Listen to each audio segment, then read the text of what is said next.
Hello and welcome to another MyMaths walkthrough. This is task 91, adding and subtracting fractions.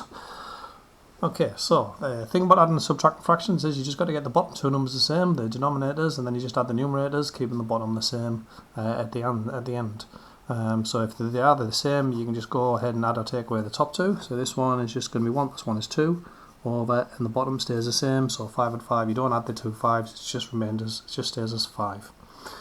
This one, I've got bottom two numbers are the same, so now I'm just going to do 7 take away 6, 7 take away 6 is 1, and the 9 stays the same. Once the bottom numbers are the same, it stays the same all the way through. 1 and 3 is 4 over 7, 5 take away 1 is 4 over 8. Now 4 over 8, we can cancel that down. If I divide the top by 4 and divide the bottom by 4, this is just the same as half. Okay. Right, next question, going down. So this time we can see these are not the same. So I've got to think, what can I do with these two to make them the same? There's a couple of options. First of all, I can think, can I make the 8 into a 2 or the 2 into 8? Well, I can get the 2 to an 8 by multiplying by 4. So let's go ahead and do that. So I'll multiply the top, and if you multiply the bottom by 4, you have to multiply the top by 4. So I'm going to get here 1 over 8 still, and I write these in the correct order. Sometimes people write these back to front now. And it's a dangerous thing to do in the takeaway. You can't do that, so get into good habits. That one first, then that one. Now the bottom two numbers are the same, the denominators are the same, just add the numerators. I get 5 over 8. Next question, so multiply the 5 by 5 and I get 25. So multiply the top by 5.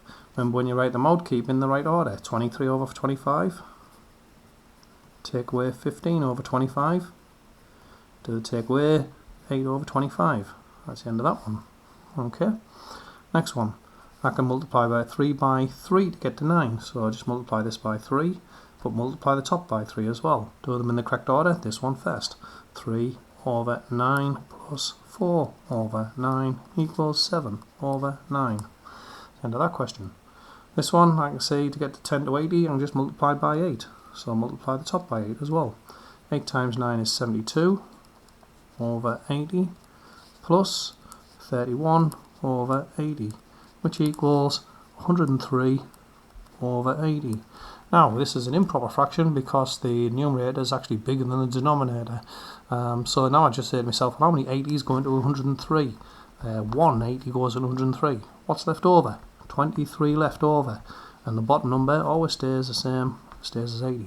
Okay, so that's how I get from the improper fraction to the mixed number. How many times does the bottom go into the top, and what's the remainder? Going over this set now, we can see that we've got different numerators and denominators. So the denominator I'm really concerned about because I've got to get these two to be the same. Now, all I've do if they're both different, I've got to multiply them both by something to get the same denominator. And I've got to think, what do 5 and 8 both go into? And 5 and 8, the first number they both go into is 40. Okay. Now there's a way to find that is one way to find that is just multiply them both together. So multiply the 5 by the 8, and then you get 40, and the 8 times the 5, and you get the 40, don't you? So I'm going to get 40 on the bottom.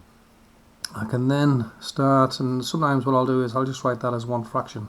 So 40 is on the bottom of both.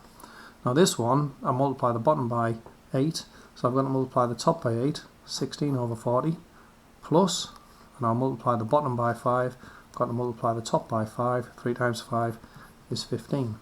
And then at the end, I can just add these together, and I get 31 over 40. Okay. This one, now what I can see here is, I spotted that you can get to 30 for both of these, which is going to be my best option here. So I can multiply this one by 3, and I have to multiply this one by 2, and then I'll get them both to be over 30. And now if I multiply the bottom by 3, multiply the top by 3, you get 27, take away, multiply the bottom by 2, multiply the top by 2, take away 8 is 19 over 30. Next one. What number do these two go into? These both go into 24, so we've got over 24, really useful if you know your tables. 24, how do I get 8 to 24 multiplied by 3? How do I get 12 to 24 multiplied by 2? So multiply the top by 3 because you did the bottom one, so you get 9 plus multiplied by 2 on the bottom, multiplied by 2 on the top, 10 equals 19 over 24. This little annotations really helped me to remember what I did to get over to 24. Next one, 5 and 7. 5 and 7, 35. So they're both going to go to 35. How do I get that one? 7 times 5 is 35 and 5 times 7 is 35. So now multiply the top. So multiply that by 5, you get 30. Take away, multiply that by 7. 7 equals 23 over 35.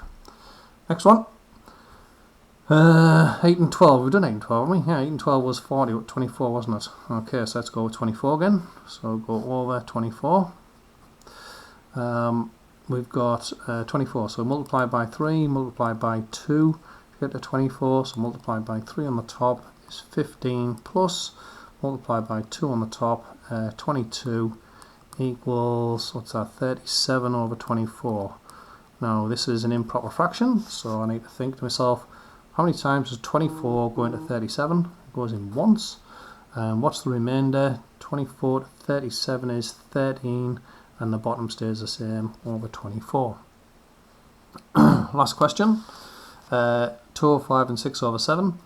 I'm going to multiply this side. We did the 5 and 7 before, haven't we? Yeah, they're 5 and 7. Multiply by 7, multiply by 5. And we're going to get over 35. And then we're going to have multiply this one by 7. So we get 14 plus, that's 5. So multiply this by 5. 5 6 is 30. And then you're going to get 30 and 14 is 44, isn't it? Yeah, 44 over 35. And then you say to yourself, it's improper fraction. How many 35s go into 44? 1. And what's left over? I think there's 9 out of 35 left over. Okay. Now, I always find best case scenarios there. If I just go to this 8 over 25 thing again, 3 over 8. So 3 over 8, I'll just shut my phone up as well. That's going to remind me. Shut up phone, I'm busy. So 3 over 8 plus 5 over 12. Now I didn't have to go to 24, which is what I did there. That's the best option. I could have just said, well, I'll just times this one by 12 and I'll times this one by 8. So then I get over 96. 8 times 12 is 96. So multiply the top by 12, you get 36 plus, and then I've got to multiply the top by 8, and 5 times 8 is 40. And then that equals 76 over 96, okay, which is the right answer. However, I can cancel this down. Let's divide them both by 2. Divide that by 2. Then I get 38 over 48. Well, hang on a minute, I can divide that by 2. I can divide that by 2. It equals 19 over 24. And 19 over 24 is what I had up here as well, okay. So by not finding the best option, alright, I inevitably have to cancel down to get to the right answer. If it says give your answer in the simplest form.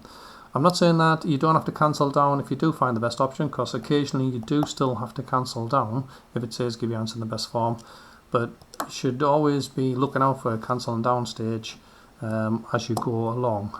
But if you find the best option, you're limiting your cancelling, the amount of cancelling you're going to have to do. Okay, in fact I limited it down to no cancelling at all by finding those options. And that's it, adding and subtracting fractions. Thank you.